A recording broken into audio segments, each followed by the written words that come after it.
Well, good morning, church. I'd like to invite you, if you would, today. We're going to be worshiping God through the Word of God, and we're going to be doing that in John chapter 4. So I would like to invite you, please open up your Bible, or turn on your Bible if you use an app, whichever one it is, to John chapter 4. That'll be a selection we'll be looking at together here in just a few minutes. It's very likely that you have probably spent some time eating with family here in the last few days. And I just want to say to you, I hope that that has been a very positive experience for you, and that you have really found reason in your life to be thankful for some really important things. And for those of you who did not have the opportunity, or life circumstances or such, that you just weren't or are not able to be with family at times of the year like this, then just know you're here with family this morning. And we're glad that you are. We want you to have the mindset of being thankful. I wanted to start out this morning with one of my very favorite stories about just having the right attitude in life and being thankful in life. And the story is this boy, he's off at camp, and they didn't have good cell reception, but he had a moment there where they did have some cell reception. He decided to text his mama about how camp was going. Here's what he texted to his mom. Now imagine being the mother and receiving this message. Dear Mom, we're having a great time here at Camp Ketchikoff. Our camp director is making us all write a text to our parents in case you saw the flood on TV and worried. We're okay. Only one of our tents and 2 sleeping bags got washed away.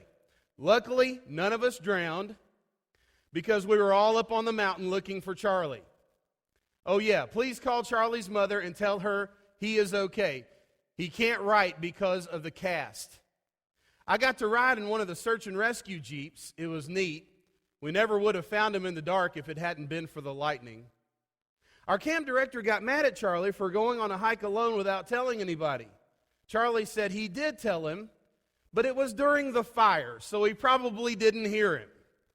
Did you know that if you put gas on a fire, the gas could blow up? The wet wood still didn't burn, but one of our tents did. Also, some of our clothes. John's going to look weird until his hair grows back. We'll be home on Saturday if the camp director gets the car fixed. It wasn't his fault about the wreck. The brakes worked okay when we left, but the camp director said that a car that old, you have to expect something to break down. That's probably why he can't get insurance on it.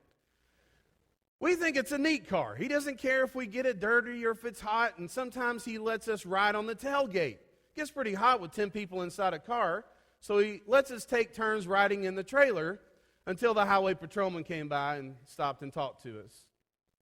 Our camp director's a neat guy. Don't worry, he's a good driver. In fact, he's teaching Travis how to drive, but he only lets him drive on the mountain roads where there isn't any traffic. All we ever see up here is logging trucks. Well, guess what? We've all passed our first date merit badges. When David dove in the lake and cut his arm, we got to see how a tourniquet works. Also, Raymond and I threw up. The camp director said it was probably just food poisoning from the leftover chicken. He said he got sick that way when he ate food in prison. I have to go now. We're going to go shoot some bullets. Don't worry about anything. We're fine. I like that story. I think it kind of communicates to us that there are moments in life where we should be able, in spite of circumstances, to stop and remember that the fruit of the Spirit is joy. The fruit of the Spirit is the proper outlook on life, especially in light of what Jesus has done for us. And in light of what Jesus has done for us, I just want to ask a very vital question for us this morning. Are you thankful? But are you thankful enough to worship? And that's where I want us to go this morning. I want to invite you to open up also the inside of your bulletin as we think about some very vital things from John chapter 4. Many years ago, I had a student. She came up to me after class, and we were actually having a study on worship, and she came up to me and she asked a series of questions. She said, you know, I go to worship on Sunday, and I go through all the forms of worship. I sing, I engage my mind in the prayer, I listen to the reading of Scripture, I follow along in the passages in the Bible as the sermon's being read, and I observe the Lord's Supper. And then I just think to myself, so what? Worship just does not seem very meaningful to me, she said. How can I change this? And I want to pause this story for a moment and kind of table it and come back to it, because I want to ask, what would you have said to her? How would you have responded to a series of questions like that, where you just have somebody that feels like when they engage in worship, they're just not getting it. They just don't see it. Somehow it's just not very meaningful for them. One of the most vital things that Jesus teaches in John chapter 4 is that we have reason to be thankful because of the reality of the work that He has accomplished. And so I want us to look together in John chapter 4. You heard the reading just a few moments ago, beginning in verse 19, where it says, "The woman said to him, 'Sir, I perceive you are a prophet. Our fathers worshipped on this mountain. You say in Jerusalem is the place where people ought to worship.' Jesus said to her, 'Woman, believe me, the hour is coming when neither on this mountain nor in Jerusalem will you worship the Father. You worship what you do not know. We worship what we know, for salvation is from the Jews. But the hour is coming and is now here when the true worshipers will worship the Father in spirit and in truth, for the Father is seeking such people to worship Him.'" That's powerful. So I just want to highlight that. And I want to hone in for a moment on this phrase, God is spirit, and those who worship Him must worship Him in spirit and in truth. You know, worship for the Old Testament, worship in the temple structure was not false worship. It was worship that God had ordained for that period of time.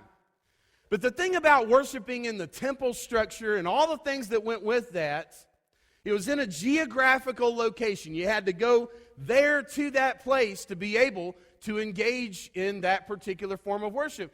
And it was, fed by all of these symbols and shadows and types. They were symbols of things that had not yet been accomplished. And what Jesus is saying, in my work, those symbols are now becoming reality.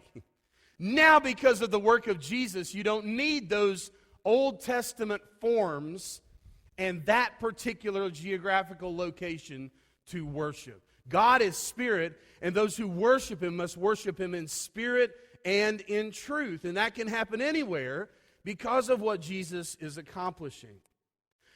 Now, I want to kind of countersink this thought for a moment in Hebrews chapter 10. And I want you to listen. You're welcome to turn there with me, but if you do, keep your ribbon there at John 4. We're coming back to it. But in Hebrews 10, listen to the Hebrew writer talking about the work of Jesus. He says, "Since the law has but a shadow of the things to come, instead of the true form of these realities, it can never, by the same sacrifices that are continually offered every year, make perfect those who draw near." That's a powerful statement. Verse 4, "For it is impossible for the blood of bulls and goats to take away sin." And then down in verse 9, "Then he added, 'Behold, I have come to do your will.' He does away with the first in order to establish the second. And by that will we have been sanctified through the offering of the body of Jesus Christ once and for all. And every priest stands daily at his service, offering repeatedly the same sacrifices, which can never take away sins. But when Christ had offered for all time a single sacrifice for sins, He sat down at the right hand of God. And by a single offering, He has perfected for all time those who are being sanctified." Man, that gives me chills. That's awesome. That's powerful.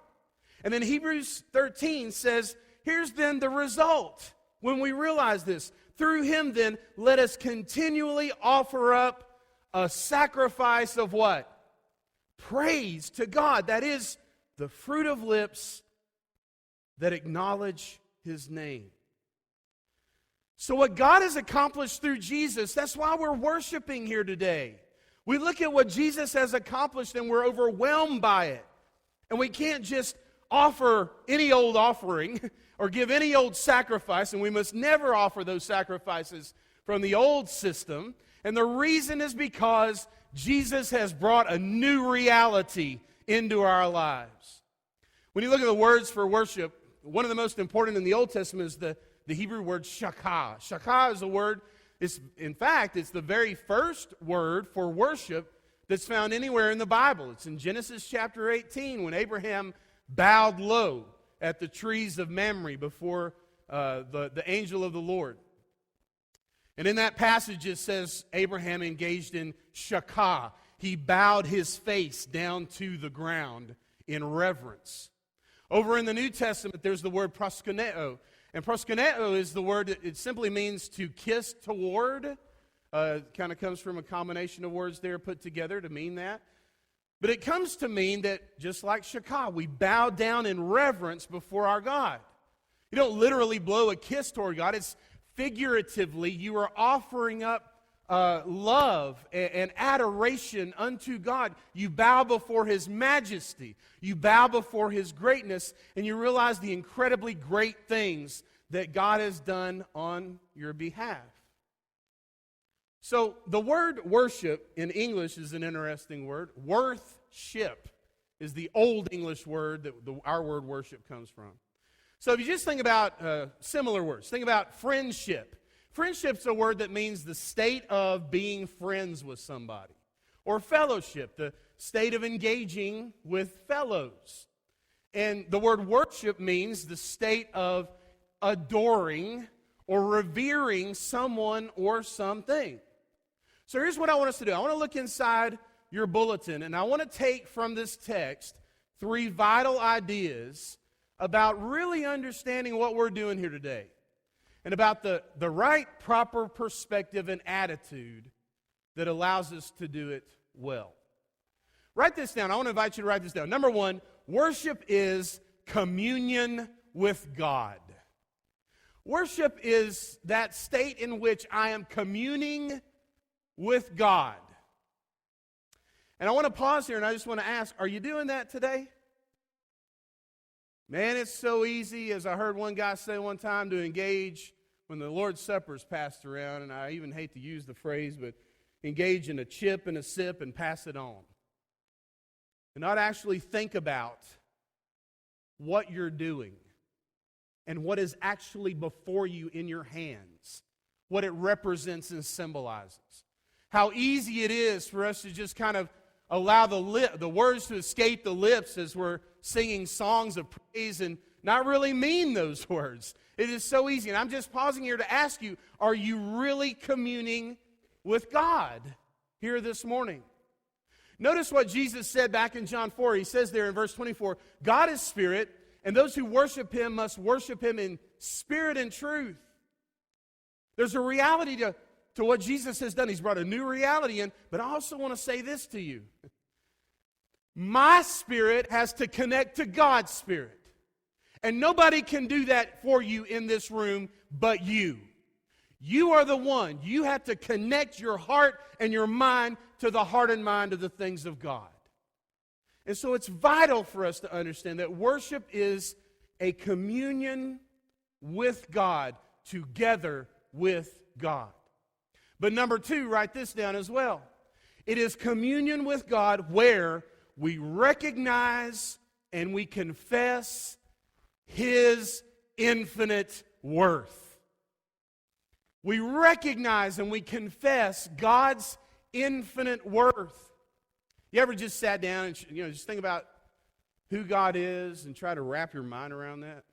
I remember as a little kid, just a little boy in Sunday school, hearing about how God is infinite and you never can get to the end of infinity. And I sat up I remember vividly sitting up one night at bedtime thinking, well, let me try to think, as far into infinity as I can. And I would stretch my mind as far as I could, and then I think, no, I got to keep going. There's never an end to it. Worship is communion with God where you confess and you recognize how worthy He is, exactly who He is, and how mighty and awesome that actually is. So I want you to understand that one of the reasons that we gather for worship on a Sunday is because we're celebrating, remembering, and revering the work that Jesus has accomplished for us. So theologians call this, the work of Jesus. They divide it up usually into two big categories: his active obedience and his passive obedience. And maybe you'll get bored by this, but I just want to say this is very vital when you think about the work of Jesus. In his active obedience, this means that Jesus obeyed every command that God ever gave. He obeyed it perfectly. He did it for the right reason and in the right way. Most theologians will say there's 613 mitzvot, 613 commands in the Hebrew Bible, in the Old Testament. And just think about that. Jesus obeyed all 613 of them perfectly. He was actively obedient. But on the other hand, a lot of times when we think, maybe most of the time when we think about the work of Jesus, we're thinking about his passive obedience. And the word passive there comes from the word passion, which really has to do with his death. So we think about the work and what Jesus accomplished in his death. We think about those three great accomplishments. One is when Jesus was hung between heaven and earth, on his shoulders, on his perfect shoulders, were my sins, my acts which have broken my life, the things that I have done in my life which have brought guilt upon me. All of those things were heaped upon the perfect shoulders of Jesus. He took those things in my stead, and took the wrath of God for me so I wouldn't have to. In addition to that, he completely defeated all the powers of evil. So I just want you to think about that. As Jesus, it's the most ironic thing you could ever imagine. As Jesus is dying at the hands of his enemies, he's actually conquering Satan and all powers of evil in this moment. And there's the promissory, idea that one day all of those things will find their ultimate end, every moment of suffering and injustice. And the last thing he accomplished was simply to demonstrate to us how sacrificial love, living your life as Jesus lived it. The truth of the matter is, that's how the world gets changed. You can change your world by seeing and mirroring the kind of love that Jesus expressed in his life. So, maybe I see some glazed over eyes right now. All right, everybody come back to me. I almost want to apologize for that, but I'm not, because it's important.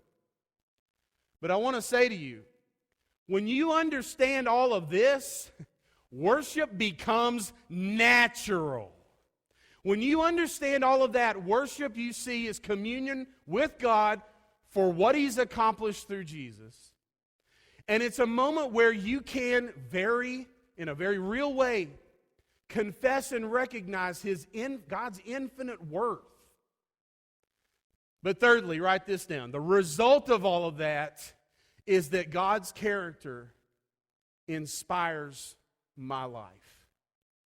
God's character now becomes the inspiration for how I am supposed to live my life and how you are supposed to live your life. What he's demonstrated for me and for you, it directs our steps in how we are also supposed to live. So I want to give you a very living illustration of that. You're in John chapter 4. Remember, Jesus is talking to this woman by the well, and when the conversation is over, look what it says, verse 28. The woman left her water jar. She came for water. She just leaves it there. And went away into town and said to her people, "Come see a man who told me all that I ever did. Can this man be the Christ?" You see, she's encountered, and she realizes she has encountered a person of infinite worth. And it has absolutely changed her life. And now she goes out and she begins to confront others with this same reality and truth. All right, so let's just pause right here for just a moment. I want you to think about it. Worship has a vertical element. Whereas I sing and as I pray and as I observe the elements of the supper, my mind is directed Godward. It's directed toward God. But once those acts have taken place, are you listening? Once I've done those things, now my life should be changed. And so worship also has a horizontal element where we begin, because of this, we now begin to bless each other. And we now begin to encourage other people in our lives and help them also see the infinite worth of the God that we worship. I love Acts 4:13. It says, when they saw the boldness of Peter and John and perceived they were uneducated common men, they were astonished. And here's the punchline. And they recognized what? That they had been with Jesus. And I want to take a time out and just ask of myself and you, when people encounter you, would they say that about you? Would they say, that person spends a good deal of time with Jesus? That person knows the person of Jesus Christ. So we'll circle back around to the student that asked me this question about how can I make worship mean something. Because she went through all the forms, and I'll never forget very vividly, she says, so what? How would you have answered her? Well, the only thing I knew, and I'm not saying this is the best answer, but the only thing I knew to say to her is just to ask her, do you know the difference God makes in your life? And do you know the difference that the work of Jesus would mean for your life? I mean, that's such a basic question. Normally, I wouldn't even think to ask it. But her response was, no, I hadn't thought about it. You hadn't thought about the difference that God makes for your life. So here's the deal. It makes a tremendous difference if God is there. It makes a tremendous difference if God is there and if He's at work in your life, especially through the person of Jesus. The opposite is the absolute most terrifying thing you could ever imagine. And I want to give you just a brief illustration of what the opposite looks like. There's a great Russian novel written, I don't know, a long time ago, 100 years ago. Fyodor Dostoevsky wrote a book called The Brothers Karamazov.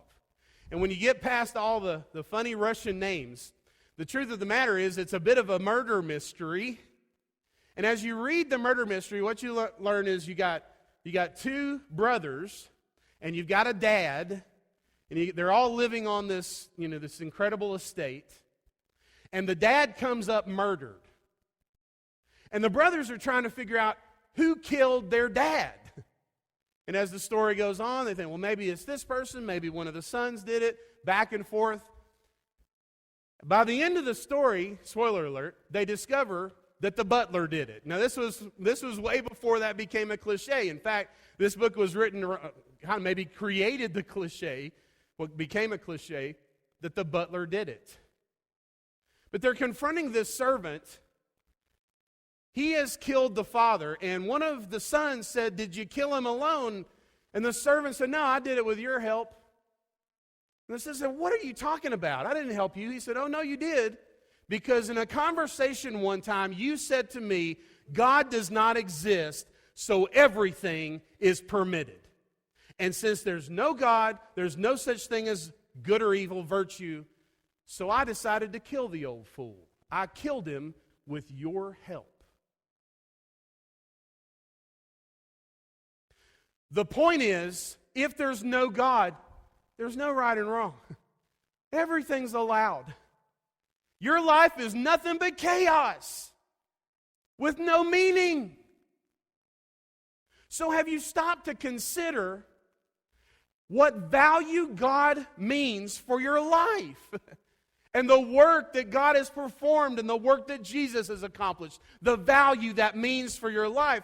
Where if you get it, are you listening? If you get it, the simplest prayer has the deepest meaning. Where you just pray, God, thank you for loving me and for being in my life. And if you get His infinite worth, that prayer is incredibly deep and powerful. So back to John 4. God is spirit. Those who worship Him in spirit and in truth. Because of the work of Jesus and because of the worth and the character of God, our hearts have a reason to be filled and overflowing with thankfulness. And I'm wondering if that's you here today. Because the reality is, worship changes us. Worship should be something, an encounter with the character of God that results that when we leave that encounter, our hearts and our lives are changed for the better. What about you? Worship is communion with God in which we recognize and confess His infinite worth, with the result that His character becomes the inspiration for everything in my life and yours. We're going to sing a song of invitation, and I'm wondering, do you need more thankfulness? I mean, do you need to have a little conversation about how valuable God is for your life? We want to help you. Let's stand and sing.